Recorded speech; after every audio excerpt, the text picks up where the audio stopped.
Aujourd'hui, c'est la fête d'Halloween. Elle constitue la soirée amusante par excellence pour tous les enfants qui iront à la chasse aux friandises. Pour que cette soirée reste une fête, voici quelques conseils de sécurité destinés aux parents. Premièrement, choisissez des costumes de couleurs vives pour accroître la visibilité de vos enfants par les automobilistes et les deux roues. D'ailleurs, si votre enfant doit sortir après la tombée de la nuit, munissez-le d'une lampe de poche. Deuxièmement, à la place d'un masque qui va lui obstruer la vue, négociez plutôt un maquillage qui fera tout aussi peur. Troisièmement, pendant la collecte, les enfants doivent obligatoirement être accompagnés d'un adulte. Quatrièmement, rappelez aux moins jeunes qui sortiront seuls qu'ils ne doivent jamais accepter de rentrer dans une maison ou de monter dans la voiture d'un inconnu. Et enfin, un dernier conseil, faites le bon choix quand ils vous demanderont de choisir entre un bonbon ou un sort.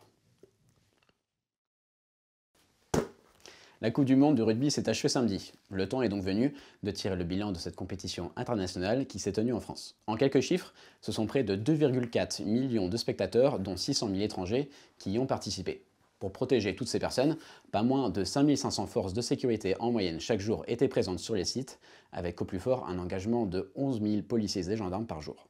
Je vous rappelle que la France avait l'honneur d'organiser cette Coupe du Monde pour la deuxième fois de son histoire et pour la première fois intégralement sur son sol. 48 villes et métropoles ont accueilli des équipes et 10 villages rugby où se sont succédés 1,6 million de spectateurs. Pour en avoir parcouru quelques-uns, je peux vous dire que la sécurité était au niveau de l'ambiance qu'il y avait sur place. En bref, le bilan de cette Coupe du Monde de rugby est riche d'enseignements et d'encouragement. Il nous permet de nous projeter avec enthousiasme et détermination vers les Jeux Olympiques et Paralympiques de Paris 2024.